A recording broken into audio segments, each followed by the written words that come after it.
इस वक्त की सबसे बड़ी खबर सामने आ रही है, जहां गर्भवती महिला और 2 जुड़वा बच्चे की ऑपरेशन के दौरान हुई मौत के मामले में औरंगाबाद के मुख्य सड़क रमेश चौक पर टायर जलाकर जाम कर प्रदर्शन कर रहे हैं।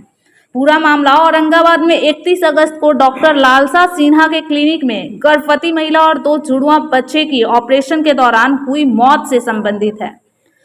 चिकित्सक के खिलाफ कोई कार्रवाई नहीं होने से नाराज परिजनों तथा ग्रामीणों ने आज शहर के रमेश चौक को जाम कर दिया है और आरोपी चिकित्सक की गिरफ्तारी की मांग करने लगे। उनका कहना था कि बवाल के बाद चिकित्सक ने आपसी समझौते के तहत 23 लाख का चेक बतौर मुआवजा दिया था, मगर चेक देने के बाद उन्होंने अपने बैंक खाते को होल्ड करा दिया। नतीजा चेक बाउंस हो गया, जिसके बाद परिजन आक्रोशित हो उठे। इसी मामले में नवीनगर के विधायक विजय कुमार सिंह उर्फ डब्लू सिंह सड़क पर उतर गए और परिजनों को न्याय दिलाने के लिए मांग कर रहे हैं। विधायक ने बताया कि उन्होंने जब तक मुआवजे की राशि का भुगतान नहीं हो जाता है, किसी पक्ष से कोई वार्ता नहीं की जाएगी। ऐसी खुश खबरों के लिए हमारे साथ जुड़े रहे।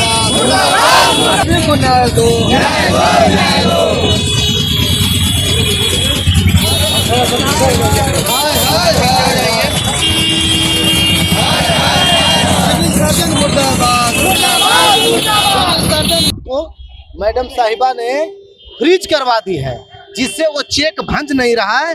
ये सरासर 420 का मामला है। जितने भी चेक बाउंस होते हैं उस पर 420 का केस चलता है।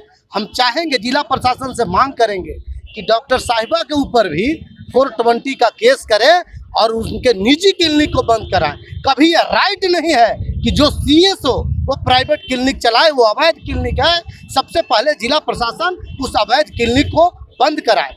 दूसरी बात, ये जो मृतिका है सबसे पहले सदर हॉस्पिटल में गई थी, इसकी जांच करवा ले।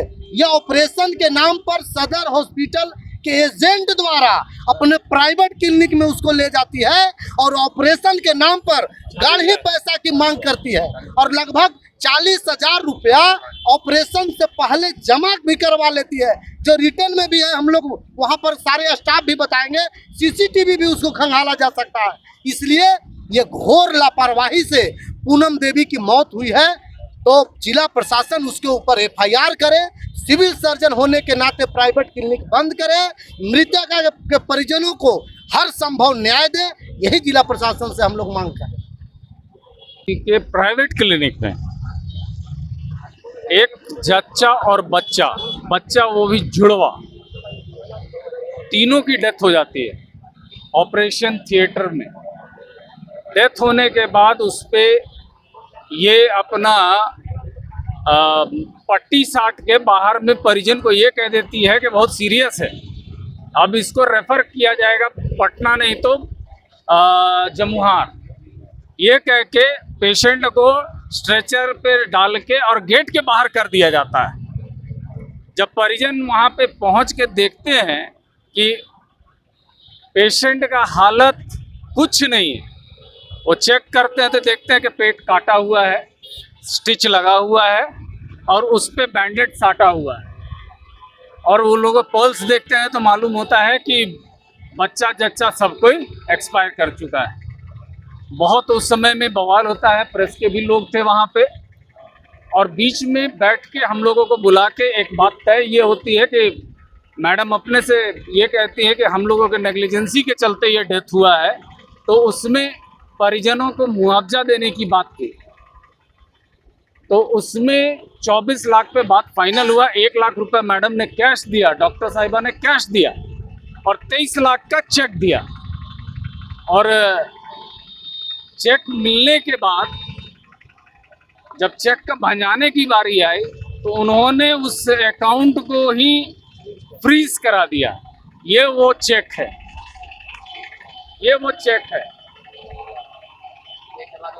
और चेक के बाद देखिएगा जब वो अपना लिख के दी है और लिख के देने के बाद अब आईएमए का प्रेशर आया कि सिविल सर्जन साहिबा का सरकार पूरा बचाने पे लग गई, क्योंकि यहाँ पे बहुत सारे लोग जो सरकारी जात के लोग हैं,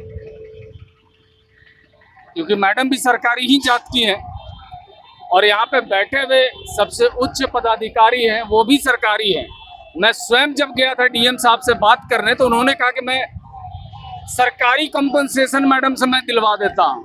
तो डीएम साहब थोड़ा ये भी बताइए कि सदर अस्पताल के अंदर में प्रसव के दौरान अगर बच्चा और जच्चा मर जाता है तो उनको भी 4 लाख रुपए दिलाने का व्यवस्था है क्या? आप तो एक तरह से ये सिविल सर्जन को बचाने के लिए आप लोग अंतिम हद पार करने के लिए तैयार हैं, तो हम लोग भी अंतिम हद पार करेंगे इस लड़की को, इसके परिवार को न्याय दिलाने के लिए। किसी भी हद तक हम लोगों को जाना होगा तो हम लोग जाने के लिए तैयार हैं। इस गलतफहमी में नहीं रहे सरकार कि वो जो चाहेगा वो हम लोग होने देंगे। किसी भी हाल में हम लोग यहाँ पे बैठेंगे और तब तक बैठेंगे जब तक ये चेक भंज नहीं जाता है, या तो भंज जाए और नहीं तो सिविल सर्जन को पद मुक्त यहाँ से नहीं करा देते हैं तब तक।